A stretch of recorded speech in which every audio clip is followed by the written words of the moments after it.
Hi mga uncle, it's another day, another battle, and another impressive work. For today's video, I'm gonna show you on how can I gonna make this dress. So without further ado, let's go! So ayun na nga mga uncle, sabi ko nga sa inyo, tatlo ang ginawa kong modern creative barong Tagalog. So dito ay gagamit na naman ako ng mga glass o kaya naman salamin. So bali dito nga pala mga uncle ay didikit ko nga lang yan gamit ang fabric glue. So bago yun mga uncle, ididikit ko muna yung patche para naman may base na siyang design. So kung mapapansin nyo mga uncle, gamit na gamit talaga ang fabric glue. At sa mga nagtatanong kung bakit hindi ko nga ba itinatahi ang patche, mas mainam kasing ilagay ang patche na nakadikit kaysa itinatahi sapagkat kapag itinahi mo ang patche, masisira ang kanyang beauty o natural na design. Huwag kayong mag-alala mga uncle sapagkat ang pandikit na yan ay talaga naman subok na subok at napakatibay na kahit 10 pesos mong ilaba, hindi pa rin yan matatanggal. Promises! Kahit gutay-gutay na yung damit, hindi pa rin yan matatanggal. Ganon katibay ang fabric glue. Promises! Ay sana all matibay, hindi tulad mo na napakarupok. Konting kindat lang, bibigay na. Charot! Natapos ko na nga ang pagdidikit ng mga patche kaya naman isusunod ko nang ilagay ang mga glass. So bago ko nga pala ilagay ang mga glass, format ko pa dyan o nililayout ko pa dyan para naman perfect ang design na aking gagawin. Ay sana all perfect na perfect gaya ng kapitbahay mong ala CCTV ang dating na alam naman niya talaga naman ang mga nangyayari sa buhay mo. Charot! Ala siya, dito na nga lang tayo sa aking ginagawa. Hindi yung kung ano-ano na naman ang pinagkismisan natin dyan. So dito nga ay isa-isa kong dinidikit ang mga salamin na yan mga uncle para naman makumplito ang design na ating gusto.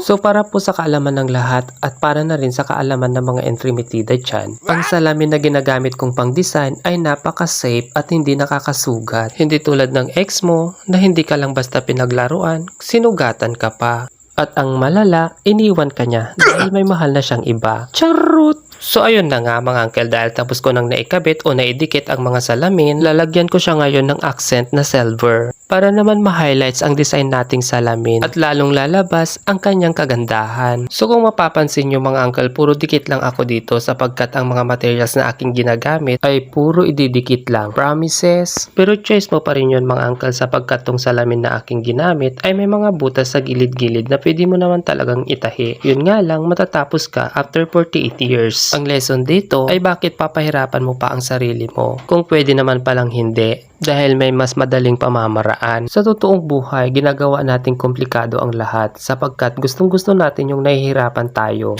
Alam nyo kung bakit mga uncle? The more na nahihirapan tayo, the more na tayo ay natututo. So dito nga mga uncle ay sinisigurado natin na napakatibay ang ating mga ginagawa. Yung tipong hindi basta-basta nasisira. Dahil sa totoo lang mga uncle, hindi man tayo perfect, pero kailangan natin ipakita ang the best. Aanin mo naman ang output mong maganda. Kung hindi naman ito papakinabangan ng iba. Dahil lang sa ito ay madaling masira.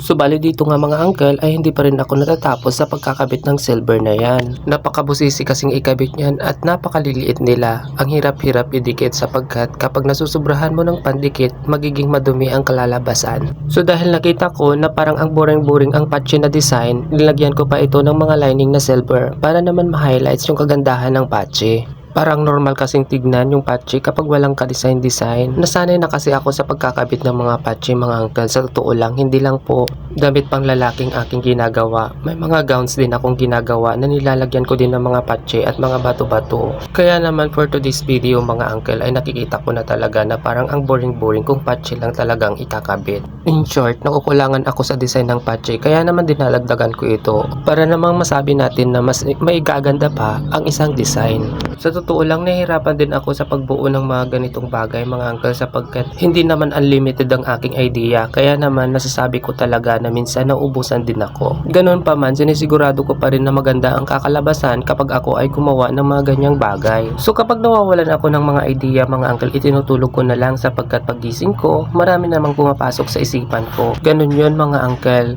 Nawawalan ako ng idea sapagkat napapagod din naman ako. Kaya kailangan ko magpahinga kahit kasaglit lang.